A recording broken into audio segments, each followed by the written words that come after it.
Mbadi Gambian Kolo amunta bi nata janne koten wati nka fure ko nani somonda kachate jamfala bari jama akana jamfambulo fo me alon ko atata fo montaro wati kele yo bari bidum nte wolu montaro wati kele mo kala jam bari bin natale dorom ka kuolta ke senyande do din mbadi Gambian Kolo folo mba fola alhamdulillahi rabbil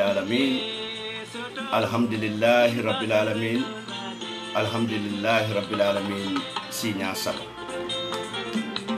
munay nanga ala tentu sinya saba katuko iko foro kendo songon temminti jawol be talla jele wato mi yalon ko ila sino ila kuningo ila katakolo ila nijiyolu ila fengo feng itolu lafitale hadama din kilingo mi yalon ko inyabota wole fe so itolu buka suto sino no iko foiso hadama din kilingo break ni atara ka diamule iko iba de indilale ni atara ka tamale iko iba sindilale ni atara beziri iko iba landilale bari nse manso tento nga manso jayi nga manso warandi bari atadoro no manso ti kumfaya kuno mi alonko akala jongo kanda ando wati nka minduwa manso bul watolu bela tumala minna na jikolu to anin nganiyolu to mbelorin tonya doron neka waya sabu nata na duwali doyate warata nka mindani mansata labulu doron wala mo suturo laban kunyinya anin jawkana jele andu wati nin duwata ala kanna nyin duwali jabini min fango ya sabu mbinala jam puruka diamu bari ku jamale be keri nyimbanko kam min mu jekkoti ku jamale be keri nyimbanko kam min mu kalande tati ku jamale be keri nyimbanko kam mi yalon ko anyanta kafo wala ni woku kumale bije min yalon ko inyanta kafo muna nambe woku kumale beta la ni nyombo je ngam fay ku furi ngol kono min yalon ko man nafaso andum fanan nin tolu tata nin ala tema nkombe kela journalist let mune mu journalist nina rajibe in modern world wala modern theory journalism wolo moti mi yalon ko aka kibaru nyini aka kibarolu kafuño ka aka kibarolu tenteng aka murunga ke janjang ñinna mu journalisme bari mune mu journaliste ya la sartoti wala bu ñente ko nin toña nata badi yati je kafuño yati je teri yati je fengo fenti je toña doro wala be sabatila ñinne mu sartoti ntenne man satalla tebo wala fo moli ya lonne foy ma lon ni wati nga wo sartolu nasinde mune ya sabu nga nasinde setani la joramo min keta kodoti min keta nafuloti min keta soto fengoti min keta fanan niyo ladiyati anin na fawarolo katu ko kari wi nyin sotole kari ka nyin kele muna nante ma nyin soto muna nante buka nyinke akumata baket akumata bak so nin nata nga wolbe ta nga wolbe jibe kunun kombe siri jansuto telefono siata karobela ndefamo jakarta atambe siri na suo kono mbe hatabi yalo hatadi atanyela mbe siri mbe hatami wala ngaje telefono luka sanji kese ji ndefamo jakarta nata telephone kilinchika bari jama nin setana suto mbuka telefono chika because o kata le do ko wato tambita mbalo fanan surata fonyondi ngolale bari nata telefono chika modo ko nyeko nga fenne je freedom mune yajele ba ngoy ko hanin te buka freedom jibi ngoy ko nte kay ni aje nga kibaro soto freedom ite si falu long mini yalon kal kata jibi nali ya jibi fokabam ale na muru nali ente kumandi ka fonyo ko nga fenne je freedom bari man tariya ka react mbije do yen kumandi mbije ye screen soto kinyana wo screen soto wole ko mu ako traffic commissioner Lamin King Koli Super Modu Bojang for defamation and claiming $16 million nyenda mo headlines bari Gambia dingolo anin Gambia dinkendolo lafita kukeli ne folale je iko nin tu wula moye iba nin kankura moye ba mafa ni tu wula mo hayna kanana fero ke folo ye bitidula nyini pura ay koy la foto nya tonya kankura ngolem bang wala foto ngolem tonya Gambian kol be mi wori ko amu journalist baleti wo manke journalist otidi wo mu hasido leti number 1 fasiko lon number 2 danka dingolo number 3 ali la moy na kende man nendiro fonko danka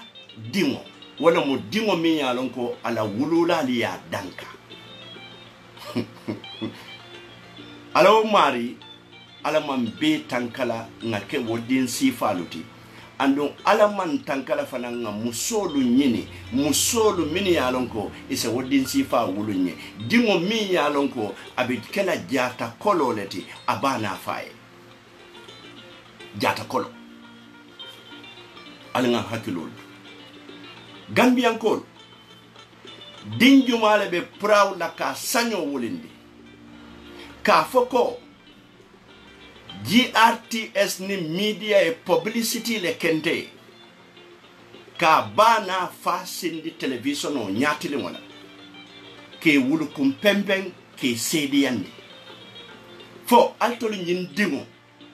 mi yalon ko wati yo wati di fana king wati yo wati ase lo television o nyatili wala computer nyatili wala molu dalite la subu domo ne la biftek domo ni la resi domo bari ndesan hadama dingo man dali minna natata fango jakono aka fartile image aselo wato rubela akaka afra le tandi ya jammela kate ka wole domo America Bangkoka afra bari abana fabe nyimbanko ka mini yalon ko itata si Gambia tele bungoto andunganye information on soto bari molu ko yi intimidate le forcer le woman ke tonyati sa nga kisi akoy tan na fer ndara fo dadon getiya min keta panderi bamati ngon koto tata nga nyinin ka nka e wato min ne be ale fintindila pour aliya fo panderi buka fenkale fo yaya jamme ya ale forcer akonye panderi kamul jom ay wala fonye butung surwa kamul nda akonye panderi kamul jom kamul horma kamul dar akonye ñun yaya jamme mo ñu dundal man yaya moma yobu makka bayam ni defa maget amul dara dolem bi jeexna yaya jamme moko do jox lu mo dunde wallahi dadon get moma wax lolu te dadon get mo jur panderi mbay ak alaji mbay ak yenen walla nga hakilo tude munema yaya jamme si bopam def ma daan gis si kanilaay ma ngi tooga si sukeer bu mag bi yaya jamme def daan ñëw mu may ma ñetti junne mbaa ñeneenti junne mu ne ma kon man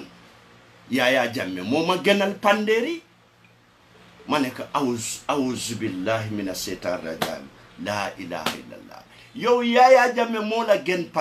panderi ku nga jur mu ne ma waaw di panderi moo mu ngi fale koo xam ne koo xam ne mooy dundal ñun panderi mu ngi foofu fale du ñu def dara du ñu kool sax moom mu ne mu ngi saaga ko lii la daa doon get wax ma panderi daa doy ñu ne fañ wallahi nte kamala la kande ntatale nga investigate because ngalo ne ko nyinte bal bari panderi mbay da matende Gambia wallahi nte ben sewo bunne katu ko munem na bungo maneta nyawonya mbama ben koto janne nim fano keta nga wuli nga sama ayenjo nga duwaye ay duwanye dingo be la fita nyinela wulula be la fita nyinela wulula la fita le dingo lu wulu dingo mini alon koy be topotol nyino wulula la do kote bari muso ka dingo ka topoto wati jumale futudula ning musu sobeli bije baranta musu sobeli nyinna bari ko teymune muso itata wona nyine abe dimfuri mo le wulule Gambia linga hakiloto mune ya sabu nga min befo mune ya sabu nga panderi mbay nyinjen ko min bebe keri Gambia ja panderi man kacha tasot adim mamburi njaay be kacha la min panderi man kacha tasot anim president Barrow la man sakunda be kacha la min panderi man kacha tasot foloto aka minke corruption o kaka wole kele aya tara anim mafia le be do ko ni dalita ene mafia le do ko ke e buka bono ikono fali alo ne ko we will find out that ko panderi is on a payroll jamme government abe non payroll this government abe non payroll molu malon aka yaya jamme kajafi wo mu friendly kajafi rolti bari ala fo nyaay mo jelle di yaya jamme la mandin ka dingolu min yalon ko e manka tati so wala ya sabun ko nte mben sewo bunne ala la mansa bayatu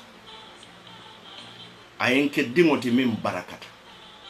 katu ngambani mfa batule ko wulula nyanta ko wulu dingo nyanta wulula batula nyame ando hanibi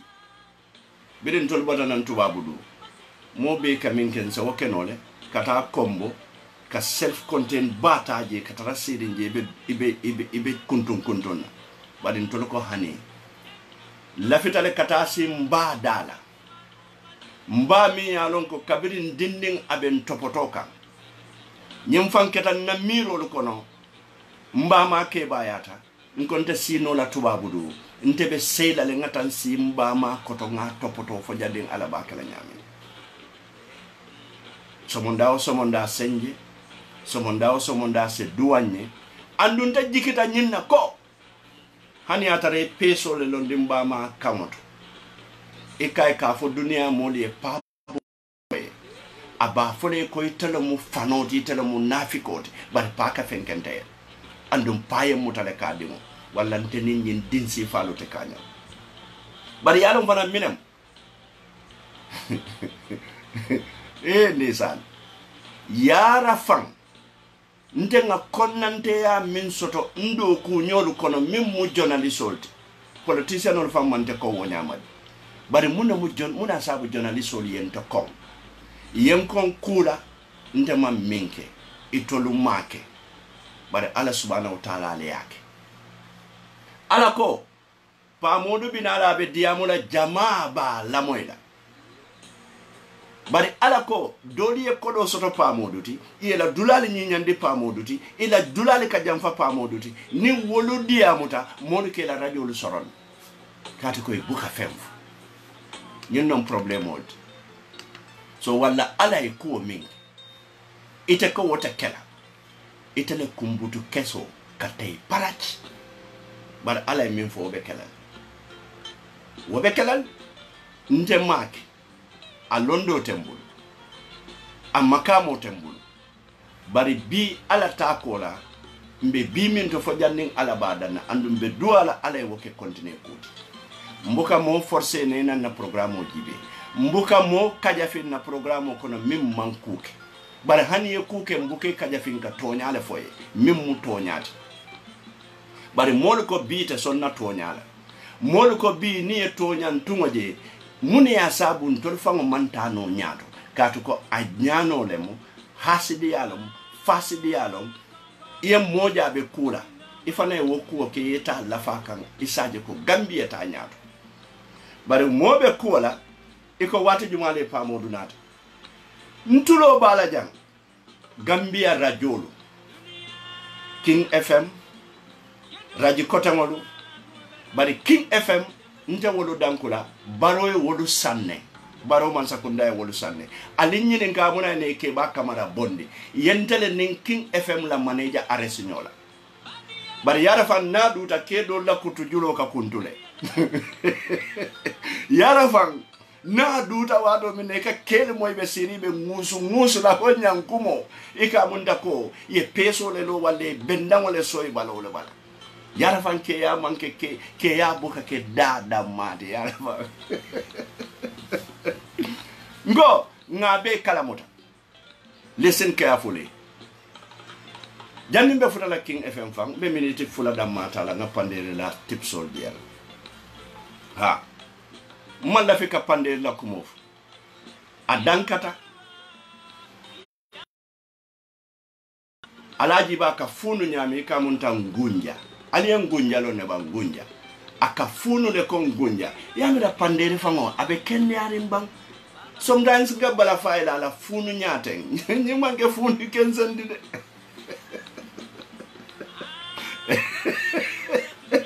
moka funu ko ni mbuda ke kumuta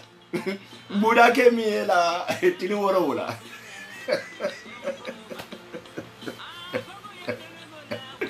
ndenga lo nyadi le ko buda ke ka funu le ndel ko mongol ga baile tia futo ndel ko mongol ga baile tia futo ka funu nyadi le nene binala Angleterre dole nsambala tia futo dinna ko nga sambala muso nena ra nyina woti ya futo la na bago kono tili sabadron tia futo funda ko pandere mbay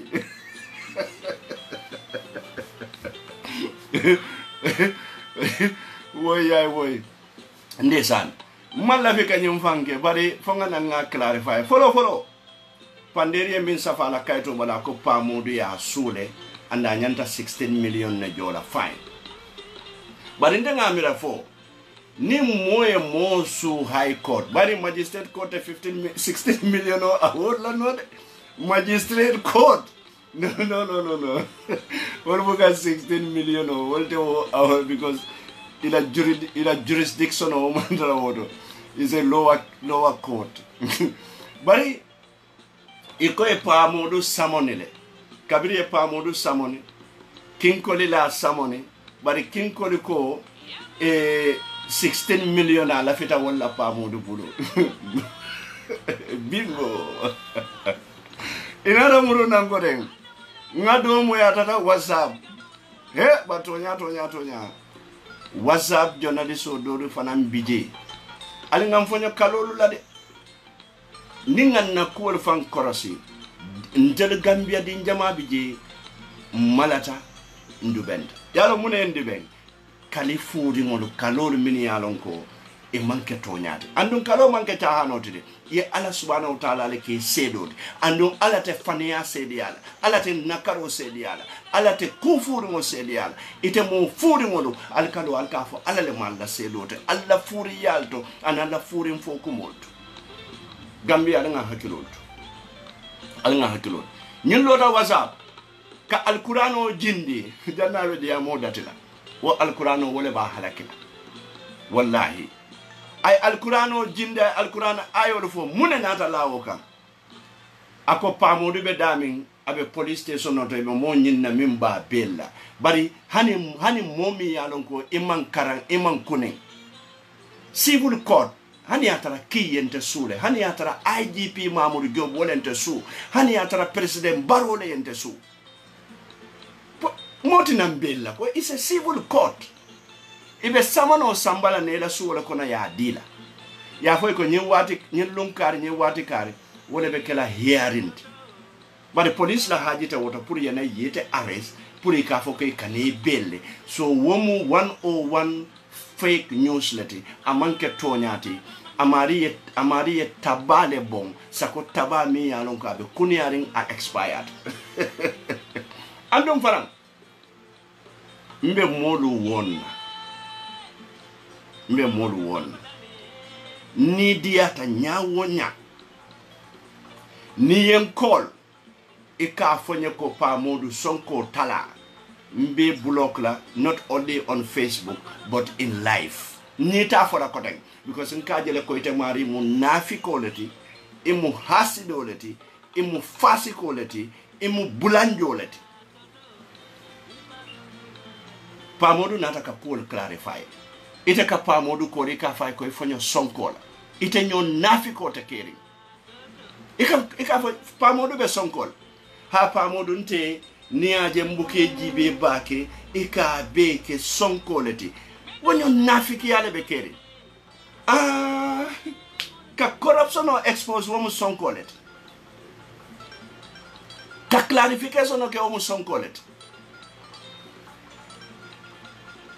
pretending koi pa modu likely but they are in their wolf in sheep clothing. We don't gonna condone that.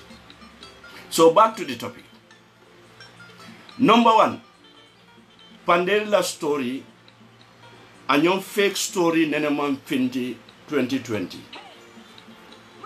Wala na Gambia di nga fale alibo panderi noma. Kelele be kele kono. Iba ko male ka njemba ika kodo diala. Ika eko yale ka munefu. Iko alinga pa modu deindi atelo mu mandinko lu nengoti ando mandinko li yamira foi tolle tamu nyimbankoti hak mandinko le tamu nyimbankoti comme surwalu tamu ati nyami mine wuluta jang comme fulolu tamu ati nyami mine wuluta jang comme sarkule tamu ati nyami mine wuluta jang bari munayna nim mandinka kamo fota munayna nim mandinka chosano fota munayna nim mandinka kuwol be kering atulu jusolu kale batandi ke kele dunta kele kono anata murung ay kele wulu wo kelo nata labang ifangolo kunka nyene be kerende ke alaji be doro Panderi, how many years in journalism? Panderi be no RVT hedla aka newspaper wa for ke Daily Observer aka RVT la kulolu sunya kana ke fon toliye Daily Observer Sirif Bojang mi ya bondi wajedi to yala messenger yala banjul la pitanot Panderi mu messenger let boy olong banjul la pitan nin docteur min parete kayto diale ka sambaja nyin sambaja nyin na mala do ko Sirif Bojan ne aje akay ko ya merete wakilla ngi samana ye safaro keke journalist bari bi pandere man jaw soto min tambita Sirif Bojan na ala hakilo ba ka nene lota freedom newspaper le ka fo Sirif Boja wo ma muso soto wo mu ke wudelet bi Sirif fele ay muso soto muso min buka suñaroke panderi la muso e suñaro ke shopping mall to America modi e singol la kan katu wato yaya jambe kelendo le be keri ningo fo yaya jambe nangan singol la kan muso mi alon ko the best renowned Gambian journalist ala muso in the US imantara Gambia jang bata dati da hani Gambia musu fuaro min alon ko police ke la nana lu fay e ke la mentangol cike koto wolu bukata abiti ko to ta suñaro da bari ndesane furiya mona ka wulule panderi dingol be kala nyaadile ke ma kata amam ba duwa soto amam fa duwa soto anata muso nyini muso mi musungoti nyindi dingol be kala nyaadile ay muso nyini muso min ka suñaro muso data supermarket ko na America ay suñaro ke abulo mute ko sate so wala panderi kene bale bete buri nyanda min kela fata mandin kolula mandin kolu man ke fulangoti mandin kolu man kale fulangolti mandin kolu man ke tribalisoti bana laji be do panderi akoyen samanne yen keteng bari samani kayto ngamre nyanta wala findinda ngamre bila e bamba masla auditors report o findinde ay report o nyin snapshot la ya ketema pour mo se report o nyinje mo jama report o soto wol. But what is wrong to my salmon? King Koliente salmon min. Panderi la miro lo what? Ani wulundimol min ya lon koy katarabulu police ani dinkira kotengoluto. Woli e min foye is fake. King Koli silobe yellen. Ntete motula je mimbe jenkola nyimbanko kan. For king nombang, for queen nombang, for prince lombang, for princess lombang. Fengo fake yenko ke nyimbanko kan nte ba folale nde ma fo am perfect bari aleli mbolo mbela kodo King Koli se hanya inde samba kitiya 2011 janne man King Koli nyolutai may charge for economic crime muna ina panderi man wo biribe ni report o kala ni atara manke bayindir lati amanke bayindir lati bari ndesan yara fa nying journalist solo be I bebe siri nebe jonkotoring waiting for the downfall of Pamodu Bojang ñun Gambia duñu dem yara fa Gambia na mankuto fa betenne kabirin na suwol kono kabirin na doku dulalto kabirin na kacha dulalto kabirin na tara dulalto nimmi yedan dorom ita kafero be kele wasimo saba ya tinya nyine ya sabu imaje be fala fuari yakono nganna mo fololu be bantenne ngi kuma ngi tinya ngi ngaibe imaje mbakono bi Gambia dingolu minulu lata nyinna walla mu fasiko luti hasidolti katambi panderi mbay famala katambi panderi mbay la hada madin kilmo mi yalon koy baye danka koy buka fenkaye ifaye danka koy buka fenkaye wodanko ye mute tata musu sungo nyine jumal nene panderi la musoje Facebook papel muso ni ngaje jumal nene aje Facebook ala fonye ba ala fonye jumal nene aje Facebook be pare ite diamute ko King Koli le nyin samba kitiola iman King Koli commandi ka nyininka number 1 iman nyininka ka nyininka number 2 iko e Pamodu le samba kitiola Pamodu is a journalist like you nka panderi la lack of professionalism nka wole tandia latol me yalon kan ka fo ko panderi is a professional ni ye journalist o be malundi dunia kono ay journalist o be do yandi dunia kono ay ethics burka the ethics of journalism aya burka ali nyininka follow near more summon inyanta samono soto from the court as a journalist near tip soto koy kari samanne mi ye tip dila wonyanta le ka samon kaito dila but there is nothing like samon kaito andung story nyingona koy pamodo samon ne 2 weeks ago wala ngamira courts de motor table de wala clerk table fen table de yemo samon 2 weeks ago lokum fula koma banjun nembir kawa be nyamin hani bi wo mari mala samon kaito soto fete o publish wala womu lie 101 net panderi mbay lack of ethics imante nyeninka iman kinko de nyeninka na broda Serif Bojang junior mi yalon ko iba bayndi kan kabirin day 1 muna na nyim palaso mota bayri toli amira fo GPU million lebe fari woto waya sabu fatu network la journalist o mi yalon ko aketa lamin jayti itol nade ya suku doli e kodo fango dial pour ay Serif attack ka fokono because he kale ko Serif jusor taliatal inene wokente fangola kan kumande kan invite State House kat ko biri yela soveliki e koyle ko pamodu juso tariatale ni nata jan ni moya provoke do rabe riaklane na reacta doron al satandi dunia be la ko pamodu betenne aliya by State House press conference ko how did they plan it Ami Bojang susoko sana kamara aliya lon nen kaminfu so wala ala ko si sebimbe kokolela luntango la kumaya buka sabu yofa luntango la darajo buka sabu yofa hani bitango fango la kumaya buka sabu wosi sefa katuko ala le kabe kokole yen kumandi ko pamudu laftale na State House press briefing na bijen ko reporter le bentabul me reporter kila la ko no lafte fango le nan ko na senior reporter me wore kila na nganna senior reporter ki for State House e kay ko tote kay to balete dun non akoy pamudu lenki kay pamudu fango tote kay to bala say muna na State House la press official can call directly ka fo nyanana ni atran tote kay to bala bari yalo woli yamune plan wallahi hadama dingo ibani fa batuwai hadama dingo ibani fa do ko ke hadama dingo ibani fa itopoto wai hadama dingo ibani fa iduwani ni wai yana labanyi mordolia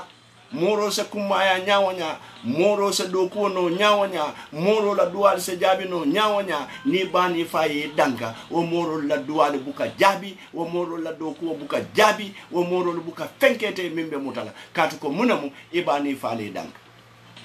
fentem fo le taram fambulia ima ke minka ke ima tuno we fo to fango findita e ko yete dankal dinjumale nyaabe bola panderi mbay fi nkonte dankatolu bini alon ko nim panderi mbay ka kuke nim panderi e mimfo ikalala atolle dankata katambe panderi mbayti but not panderi mbay already mbe ngalo ne ko panderi mbay dankatan nyimbota dula jannete de dula jamba baye don na nyini fecha kat fay fecha kat nyini way dingo wulu wodingo fase sungo wulu fase sungo nyini imagine wodingo le bekela jane domi fecha kati aki domi sata kokunumo niro kokunumo melse aduna bi wallo mu dindingol te min yalon ko kana modu tora duniya kon ikana modu tora duniya kon so fonsen hakilotu nyimmo si faluto bare fanan yes Serif Bojang caught in the story ko Serif Bojang ne tata ka kimmane ne is the lie of the century tonya meta fania fola le moyla le mete jelale but Panderi Mbye has won himself an award an award Fatu Network nyanta award odi la Panderi Mbye of being a liar of the century, a devil of the century. This is the award he is meriting. Je, hanifa Panderi Mbye Gambia be nyatilingola. Yaya jamme na la jawya na la fengo be nenema mo yaya jamme la wuludali ya dankade. nene mo moy jongula solo nene ma moy Gambia fa nene mo woje doto tari Gambia la tari ko kono pour wululali e lo e television not e ko e dimo wo buka fenke bari dictator mi yalon ka be mo fala jang e dimo ka mo ci kaka di dictator e dimo ka mo ci kaka di dictator wala pandere mbay ndengamira Gambia dinkendo be setana Gambia kanela wululalu duanyin ime wululalu duanyin ibe sirin America Bangkoka inila o musu sungo ibe sila wolto panderi mbay mekom fero ke na Gambia yela wululali ke janni be kodila ni kodi panderi be kolomo chikala ibe la kuto chikala ni kolomo la ni la wululali ye kodi alanga hakiloto ila wululali ye kodi iko manke ya marle de. This is not even journalism. I'm just advising you as a Gambian youth, as a Gambian brother. You have to repent. Panderimbai kaloja na modu kumandi Gambia afanga ya lonko ninga nyinulu kumandi na radio to be sorona le be falale Panderimbai barato banjunun ko la be tawala to minka la Panderimbai kan katunga mini beje be diamula be tata nata be mal tellete ke kelebe kala kono kelebe kala kono Panderimbai badimo ali mira doro Panderimbai lotale momo be keri mu jan dimbe to taye be dundi. This is the reason ama fa man paso soto kanana Gambia de ala nyininka muna ne manna Gambia nata Gambia molta te sambala kito de mo jamale be lorim pour ka feño debe mo jamale be lori wala jande pour ka te feño debe Panderi haynam fam abana fabe wandi kordale kono until recently anate findinda ye bula bungo kono bungo mi yalon ko is uncompleted bungo mi mambang e ka fo bungo li nyaadi le bungo mi yalon ko mambang aya samba ya sindi biran kono je o Panderi be America akaka wurle akaka mandin ko lenen akabe mandin ka kelolla. You're going to fail like all your ancestors fail. Ntolo manke kele nyoti mboka keleke bari mobuka ntolo kelendi Panderimbai iko pa modulo ila mouthpiece your story saf no reaction ima evidence bondi ima focal bondi fengo feng according to sources kiti yo sakeno sourced. The best source of kiti yo kasoto muntole wala mu kiti bungot ni man fen soto wote kamin be fa manke tonyat so wala katandi Gambia dingol bela ko alisi ali jisumami alisi ali alla benna kinolu busa alisi ali alla supa kanjalu domo nde pamodu boja menyu le bembulde bi kana min kenya kontongote mboso benna kino kana wala kenya kontongote mboso busen kenyo andung mo man samani kaitije bari fanan kabirin toliyen nin do ko ma nga fo mo bele ko ninga fem fo ete fe amandi ta kiti dula katu tilwotilin kanyilla le kombita kiti dula bari hanya tarafan kin koliye nde sule wala IGP lente su wala government lente su fan kamosu wonin kiti yo ganye manke kilindi bonde ka fodoro ya sule talba fara ko ha ngaje kunun King FM ye ready ye programme okay itol fana ye da sey Panderi la kumo kan yara fan King FM wo gine mburu janila lebe wolto wala manke journalist King FM nyene ya sabu la best journalist min keta keba kamarati yale keba bay nyadil min tam King FM ti fulo letam mimbe manager yala je fulo lon jibi na dindingo lem amanke journalist oti nunga ka munek aka promotion ka fula artisol bondi nan Guinea Conakry ke sambana nyembanko ka ali alonte na do ku jelle ke in terms of that ka advertisement o ka airtime o diala when I was working at Yurwa FM bari biri yente muta ya temuta anyon fulo li delegation o dada itata ya wallahi nka kuma da fata ngamil long itata ya la proprietor call America e kai ko mandin kolu be si kelole la ni man ke ba kamera bondi la radio to atele ba sabule la radio soron ntol nin King FM man problem soto nin ke ba kamera le problème soto la programme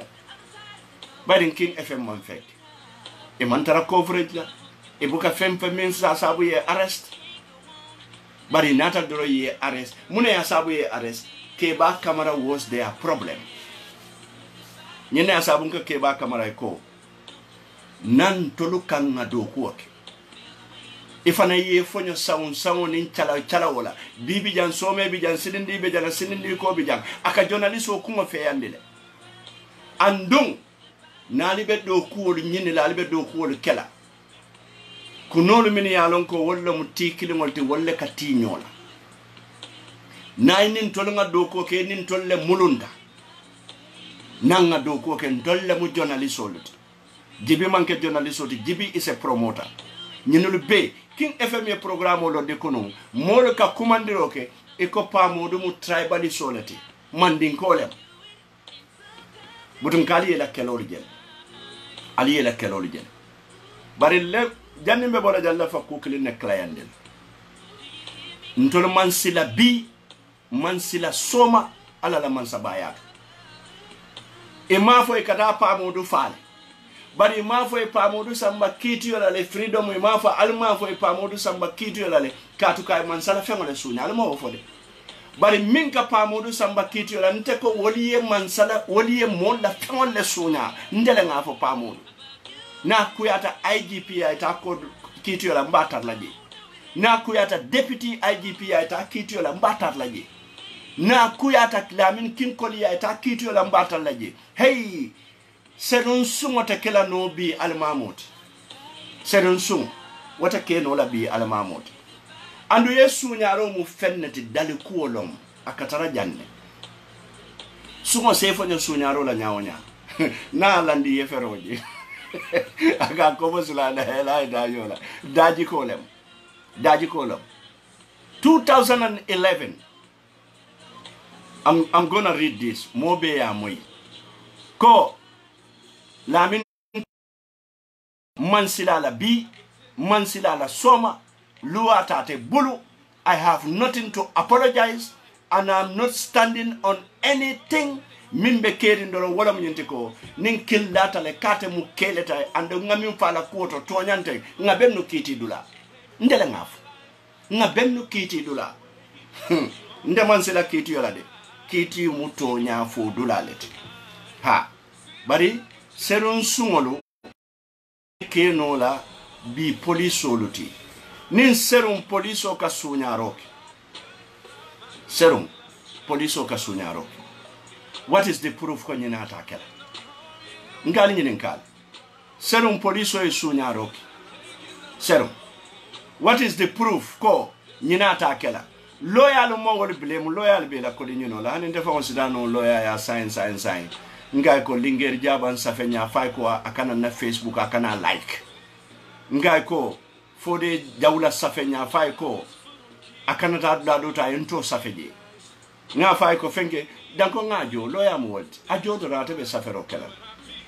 atebe safero kala ngana nyin article me read aliyeten wo mo reference point da andu nyim metale bari evidence or min bentolo blue b ndeman King Kong Lamin Kinkoli mako mbadi ngolam wulu fa bi yente wulu wala Lamin Kinkoli bondi firo la Lamin Kinkoli kamani wafo de ka anin safuna wafo school dropout mfama mi ye wulu woni Lamin Kinkoli fama barinkale ko Gambia la jenko pamodu man friend soto woto I'm just like my dad alama nemo nin kafaro kala kila hormo so ma lamin kin koli konde min muto nyaati nga wolef lamin kin koli wulu faale ya muta buloto aya somebody then IGP inspector dadi susoho IGP akay ko lafitale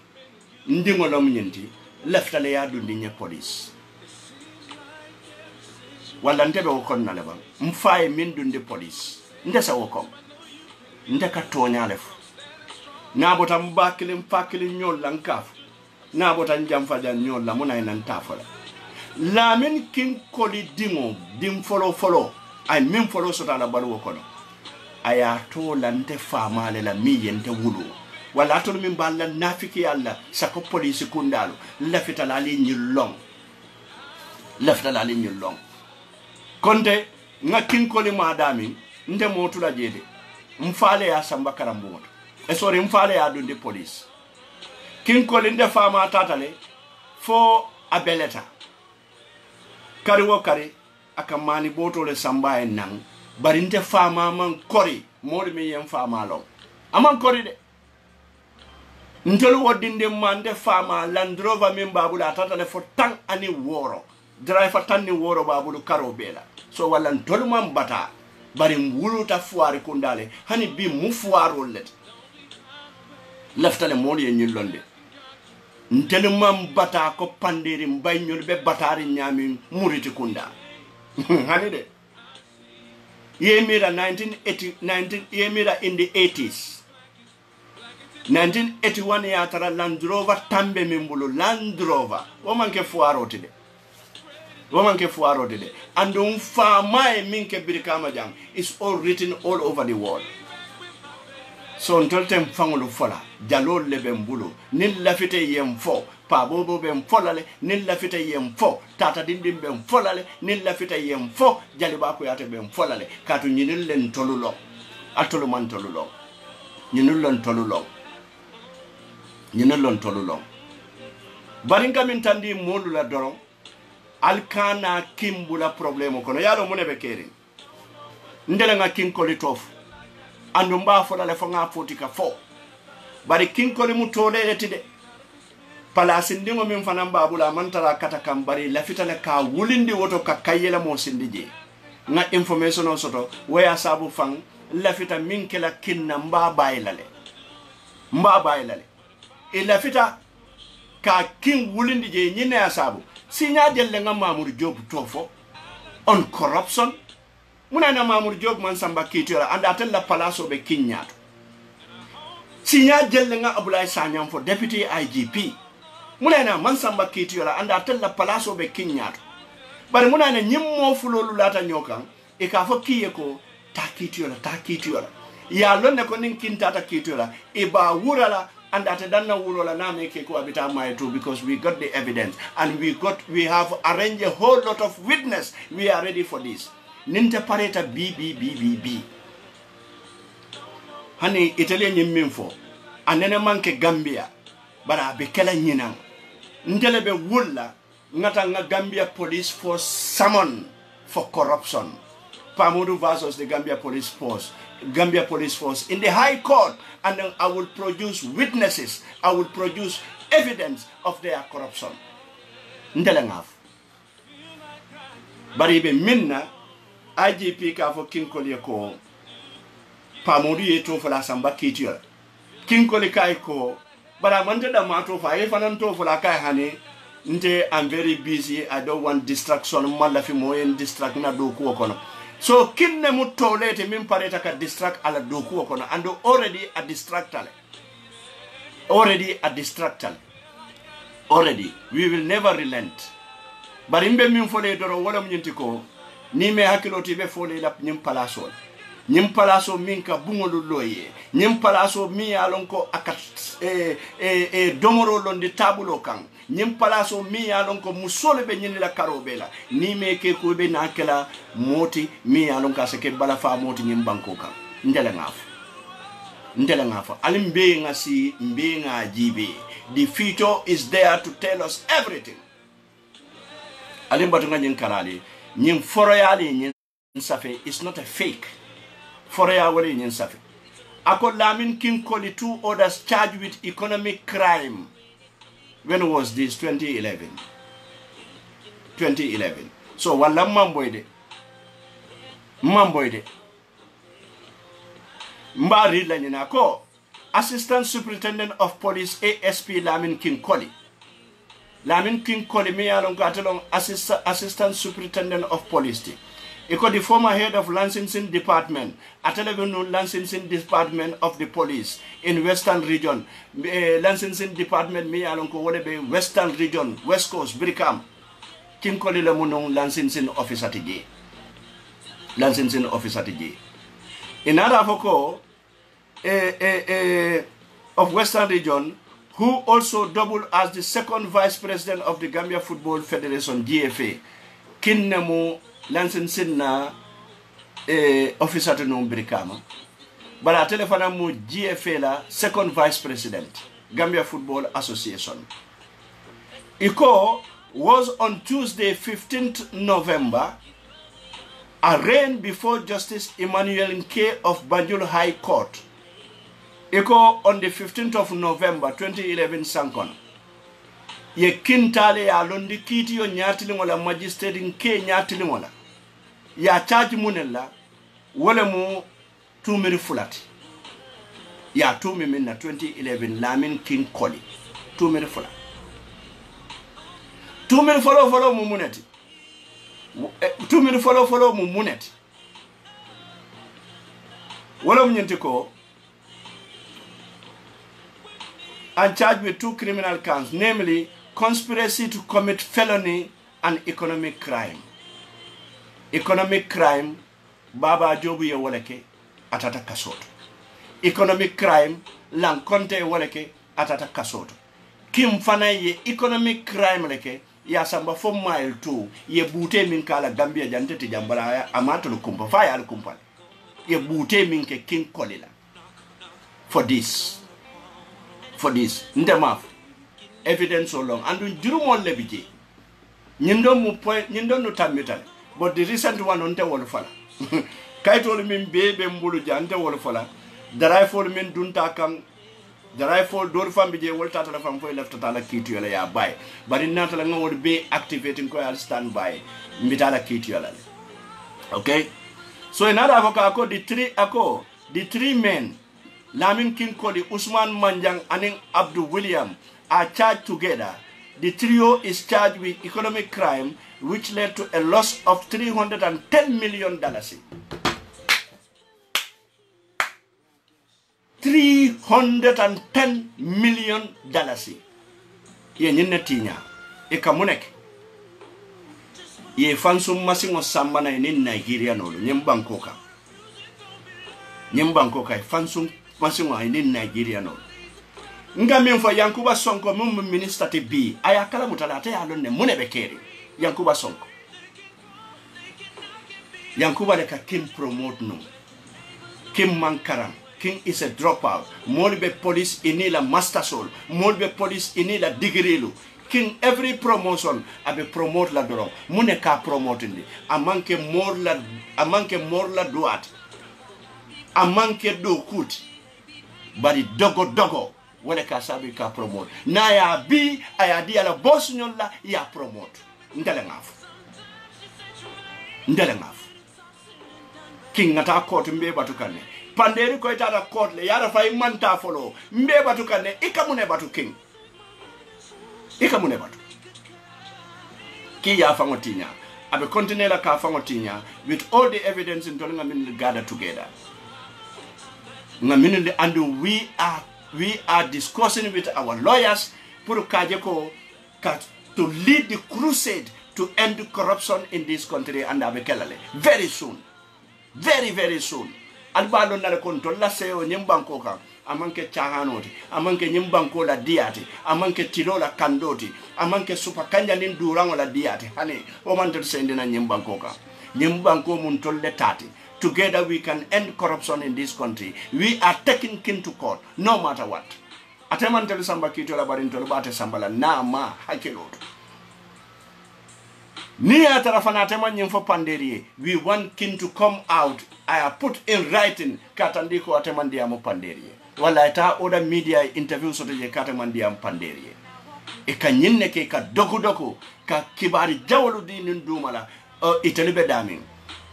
Min bebe kedi ndeta ofalade. My number one source within the police in Tafala, and I have all the evidence, the recordings and everything. Wala nko nyinebe police ke bali bayla de nyinande.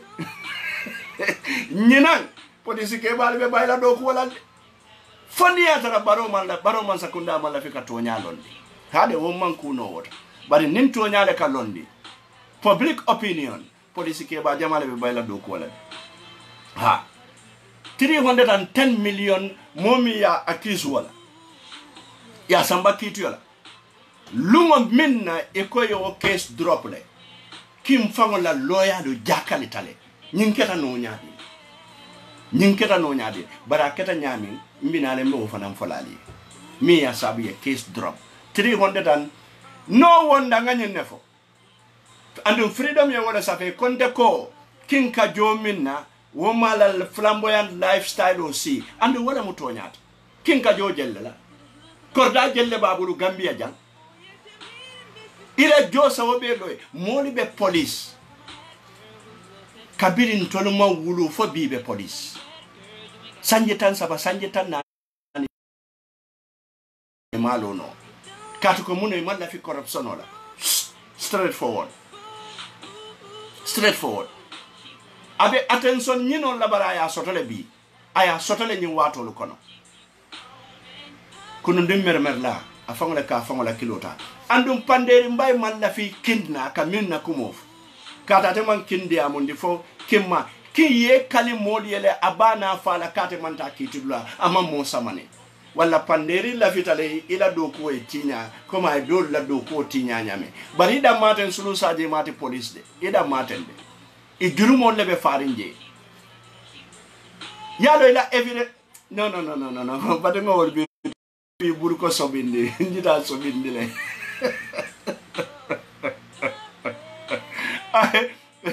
$310 million area council haina moli $6,000 da male sonya ye bay do ko this man ye Nigeria no luta ye Massimo Soto e ka number plate or print e ka lancing this all print mol ka bona mu hani basse e kana lancing this e kana number plate or nyine e kana lancing or nyine banjono mo ne wono katuko fraud be kere mbanjun police ke bal sa fo tele man karamut yankuba sonko mi alonko bi atelo minister ndesa hey Gambia alna fero ke 2021 na nyimman sakunda bondije I have right to say that because I'm a voter ndeka carte fay 2021 wallahi alnga wataji bay carte fay okay ndema fa al carte fay carrier bala nga carte fay na nyimman sakunda bondije sungol dorom ye wala samana ye aranse ke sendi do ko wala sungo min dalta suñarola ye wa samana ye lanke so karafala muna ina ta suñala e ka foyle ko e ka suñaro ke non ne sayende bar sayin ko le ko ni bita doron ka bi wonden suñar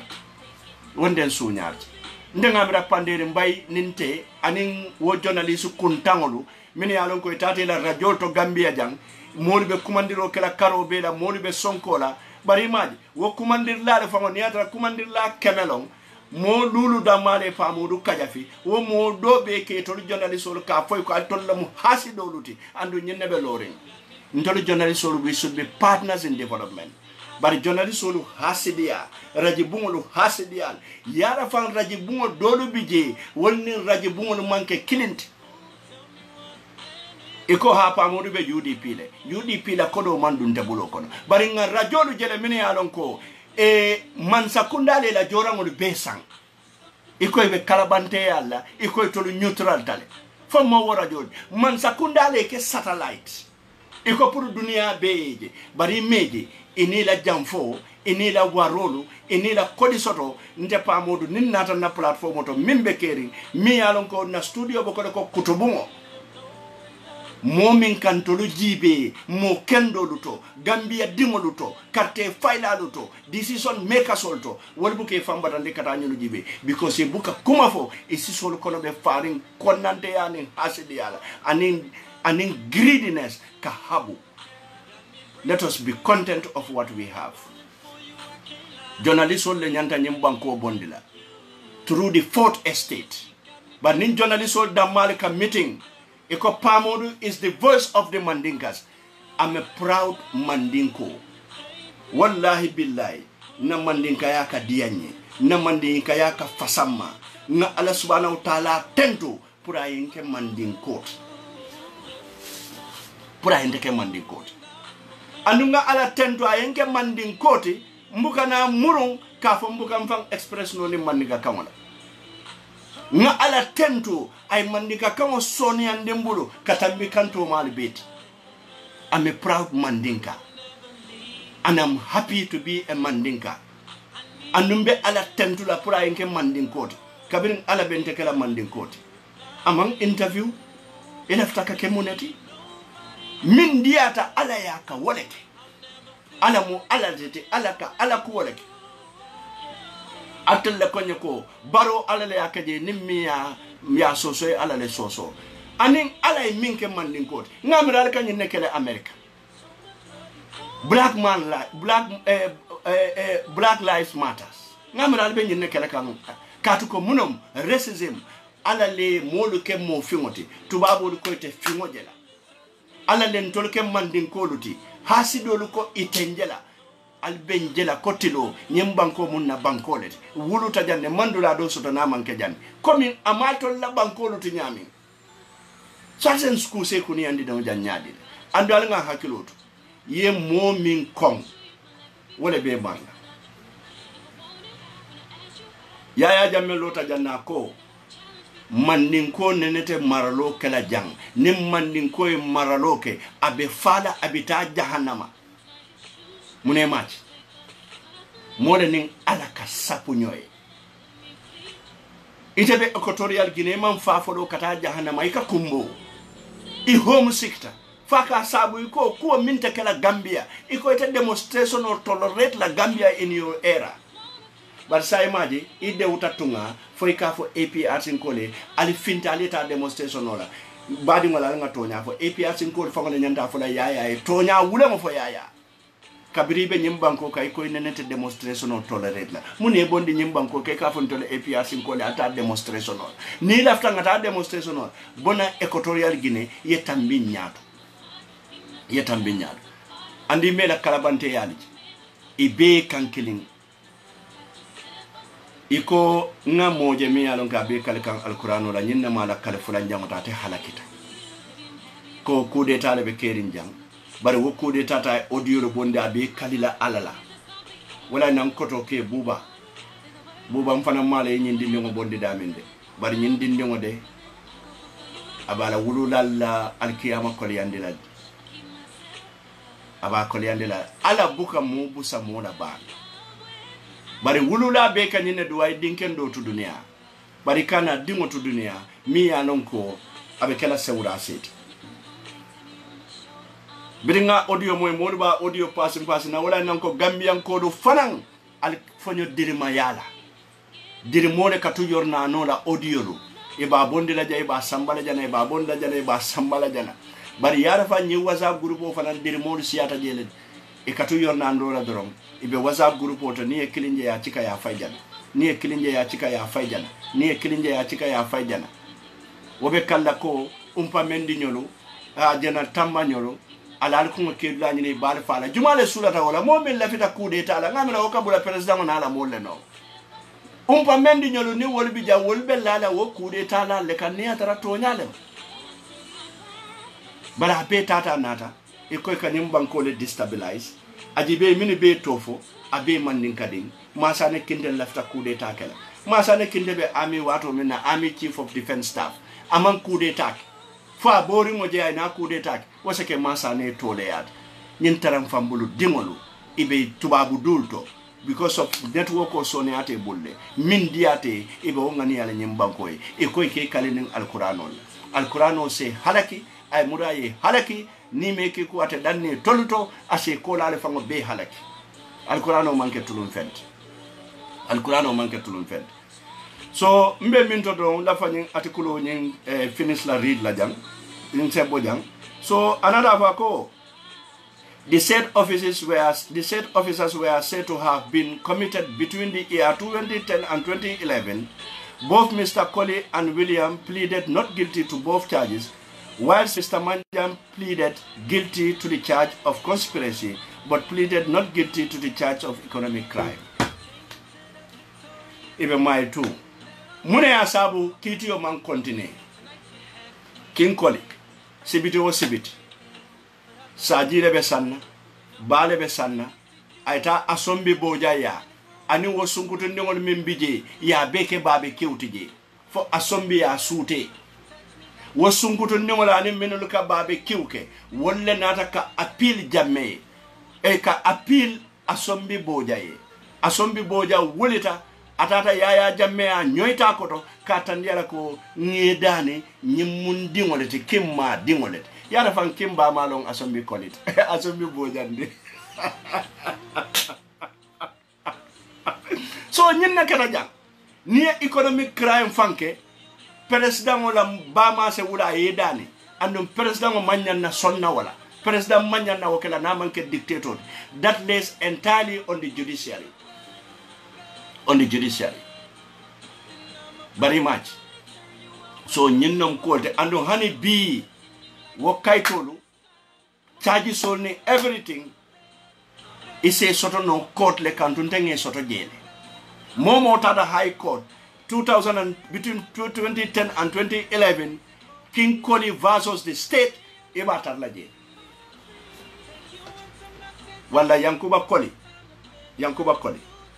moyba Yankuba Colley Yankuba Sonko Lamin King Colley IGP Mamoudou Diop atemera fang big investigation ole banda mamme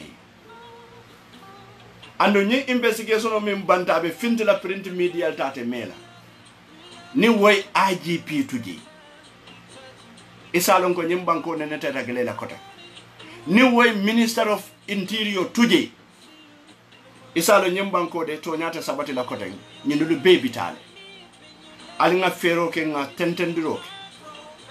serun sungolu ngi bondi nyina nduku okono serun ko sungolu ngi bondi nyina nduku okono police o ni tata famfo yesu itumi sunyaro la doro yesamba kito nyatli ngole temanya na jini fo modu na koten sako inara case drop muna ne case drop mane nero 310 million no wonder mbenna reporter kila karo bela kinna bungo be dawda ngabe video lem paret andum lafale ka invite ka nyininka nyimbo san karle ya lo ekodo bonde muntole kinne ne manta peacekeeping na ekodo bonde muntole aka kodo bonde muntole ka drive fo muta ka chabo fandi bago ko nanika wa hale ka number plate o dada moli tabulo koto la ka foye ko nde fango kuwa number plate o dada moli tabulo dumala akonye pamodu ni nyinjo doro ibe mbayla do ko wala wallahi billahi mfana nga duwa so to kato nga mune jibe ngannala badi ya jibe ngo patu nga nyaka sinene ko be may hani taka ka joye tule so wala wakamala final warning Lamin King Colley ni be nyola family yatije badi yatije kuwo kutije ni tele nyimfo pandere mbaye pura ya safe kande silande wallahi billahi tallahi mansila soma nde sila la sininding katunte lata nyinnale ko nga fengo femfo nga be kisikisile abe koita nale andu nga tonyale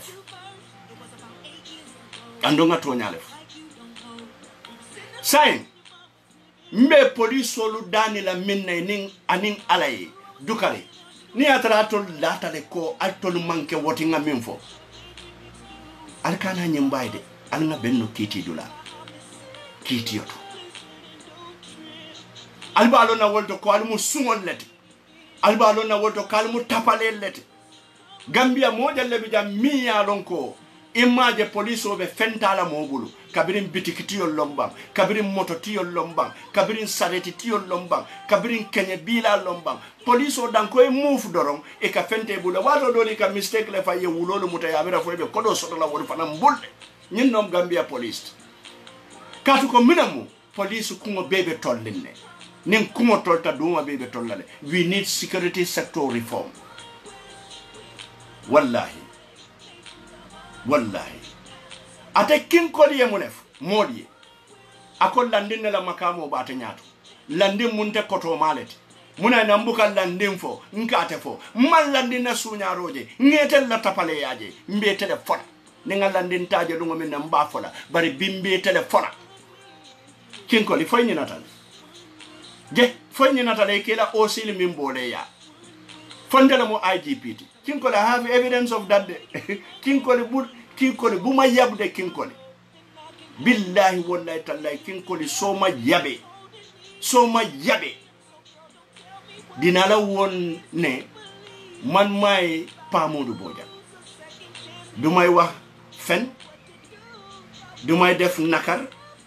dumay def lo xamne jadul man may Pamoudou Bojang. I'm not that righteous, but I feel I am righteous when it comes to fight corruption in this country. And we are here to stay. Momo ya kensaf. Na adama la corruption of Aman Samba Kodla, me alongo atelemu the supreme guide in this country. Ila boss IGP, Yankuba Sonko, ala kalabante yalu ngefo janne. Muna ina Aman Samba kitiola, itoli yalo ne mimbe keri. You are the king. In the first place, ikatelong Birkama Sandusula al-Kalod. Wasekeno. King Koli, Police Commissioner Traffic.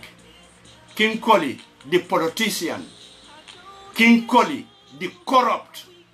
And King Koli, the Alcalo of Santosu. The Alcalo of Santosu. Ning tinted glasses. Pour que la moto tinted. Normally, nyanta apply la yadila free when you are qualified. Ali alone nyim police ke ba kinko da kante charge jella for that every year. Billahi wallahi tallahi. Ninga fo akoma. Alama jannin fanobe, anaba jannin wularobe kela. Ali kumo ina kuwada. Nkata alala nga ala ken sedoti sawo sang kinkoli kante charge wuli saballa pour kan na moto vero le findi nimbe konoto molu kakanje for security reasons because do senja no janne nga tambi ay na motoje ay telephone kumandi ay afoy nyim moto karle babula kanale yemba to silokan bari wallahi billahi I have my evidence with me. Wala panderi mbay kana kinkoli baydo kola way kana baydo kola kinkoli bula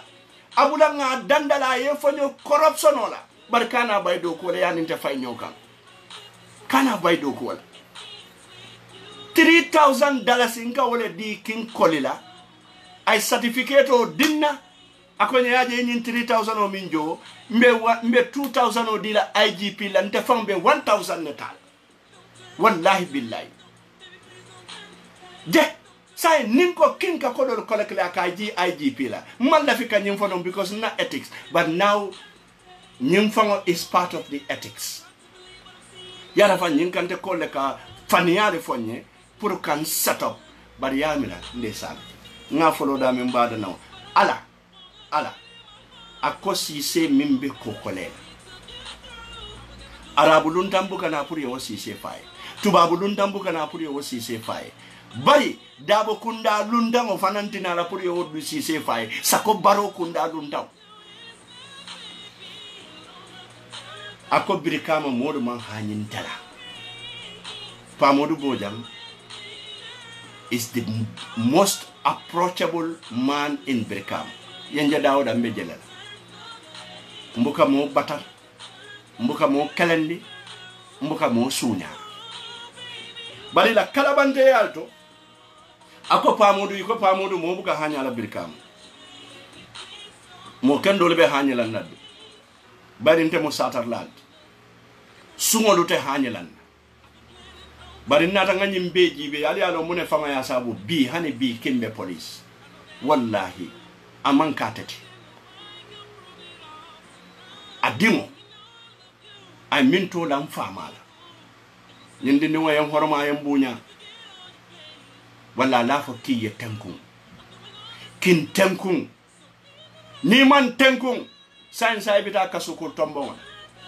ngoy ka lole ke siso konkoy ko you are the richest policeman in the Gambia, school dropout ka siso konkon ko ate he is the richest policeman in the Gambia, the richest policeman ala boss nyol biji I chabolu fandi bago kono that I follow nata I got their testimonies. Yes. Okay. Then par on that, yes. Because Alaji, I don't want to be seen as an informer to the police. But the police jamale be okay kande. Kalabante yal. Kalabante yal. Mbe bile batukan. I got those evidence. I got the number plate. I got the certificate. King can charge me na $3,000 ane IGP kata tala. Ate fangole nyim fonte. Ate fangole nyim fonte de. Ane IGP kata da. Nde manke policity. Nde se minke no wolon ka corruption or chodi. Atuda police on lebuli yata kama. But what about when the police, they themselves are corrupt? Yamara ninga chodi bitaje. Itetala woto. Wala King ya kiloto panderi mbay be bayla do ko la ya kiloto IGP wota la fafota IGP de yenye mbungol min belo meci table londo koy table ni e bay police yala yalo mune binakela ibe laban nale kanyim mbungol be kilinkile wafi. I don't want that. Keep your stolen houses bari da bondin tela nde manke fulangot nde am here to stay. Kabiri wato min netebe yaya jamme mako la jaybe Gambia dingolu torala ndebe yaya jamme kelendikane walla nte netema bari nganyim fo model ko is gonna be an Egyptian scenario whereby yaya jamme minulu ya bondi ye minulu bondi wolle bina muruna e kanyim donno busa andu nyenne be kerim bi. So walla last word for Panderi. Panderi, I don't have your time. Nyanta mimbe fo le yalon modi minke la moy bay ma wax ko ci wolof. Panderi, man mi Pamoudou Bojang aw ma sa jot. Man mi Pamoudou Bojang man dom bu baax la. Man mi Pamoudou Bojang man mangi topoto suma yaay, topoto na suma baay be mu delu si boromam. Kon man Pamoudou Bojang betay si village la deka. Brikama la judo munon na neka Brikama. Wante de ma baay Brikama ma ñew tok fi manduwar ak suma yaay lu tax lolu pour ma mëna topto suma yaay parce que dafa maget su nekké Brikama dafa bari noise, Brikama dafa bari nit ñi lolu tam ma isu suma yaay fini suma kër bu ma sampa suma yaay fa la nek bes bu nekka suba tel dama day jog dem suma yaay nuy ko ñaanal ko mom tam nuyuma ñaanal ma loolu la doom yépp buga loolu moo nekka doom yoo xam ne dañu correct. Panderi man suma yaay even soo ko tiimee fetel du taxaw fale di wax ne pa duma dee def dara. Wante Panderi Mbay daa doon get ak Facorna Mbay ñoom ñoo ko wax de man wax ma ko. ñoom ñoo taxaw si diggi Gambia ñu ne Panderi Mbay ñun ñoo ko jur wante Panderi Mbay du ci suñu doom parce que doom dem koo jur pour mu mun a déggu la ba pare mu munu laa dimbale. Wante ñu ne Panderi Mbay bu mu demoon Amérique ba tey moomu Afra rek xaalis bu am rek mu dem jënd Afra mel ni ku musul lekka Afra. Loolu dëgg la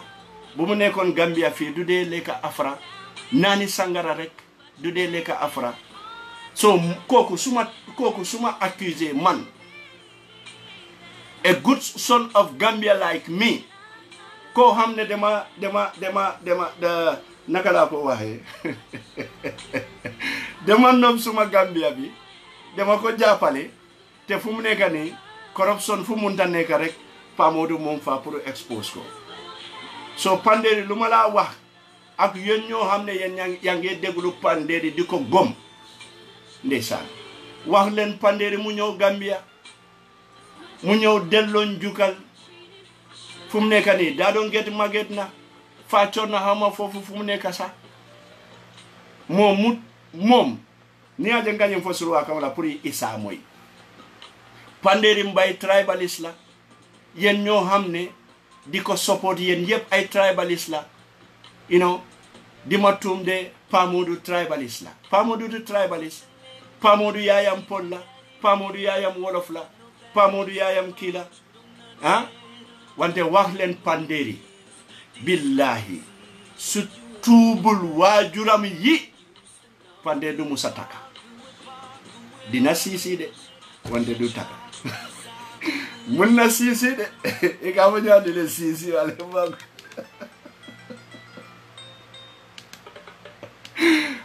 Panderi dina siisi de wante du laka loolu mooy problème bi so wala baadi monu bi fanan ngafore konte mela jam bar sayin afele wato sit wala wo wato kan mbe dan na janne foni ala mbeni si wati koten bari ngami fo Panderi atul min yalon ko albe la moy kan dem len gen wakko Panderi billahi bula kenna bayil fen bayil añaan demal nga topoto sa waajuri waxal sa jabar mu bàyyi sàcca baaxut suy sàccee doo am doom bu baax de mel ni yow doo doom bu baax jërëjëf baadi ngolu mbe dan na janne ala baraka bake fo wati koten media lebe Panderi bulu media lebe nte bulu media lebe mbe bulu bari ntol man na media londe pour ka ke kelere ngote bari ngan na media londe le ka Gambia bondi andi ngan na media londe le ka jon koyndi wala wokamala atol min yalon ko alka Panderi Mbye la moy mbe njulu labango dila atol bele la altel nim Panderi mume be ani min yalon ko nay mandin ko lu ne wato menna e ka commande ka fay melni den ko tips suma hol nga wol be lon net wol be mu yiri fa so to net alman tilo to di ala barka alman tinyan kula kairala alman sawol kelanye alman tankala fitinola alman suru saji maru be tenkarana alman sungol be tenkarana alama la suñarol ye murikan sungol be dawda alama alay be tenkara ni be tenkaranta alaw mari alay sungol be burka ay be halaki wala badi ngolo ala baraka bake fo wati ko ten mbe dan na janne babay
Fatiha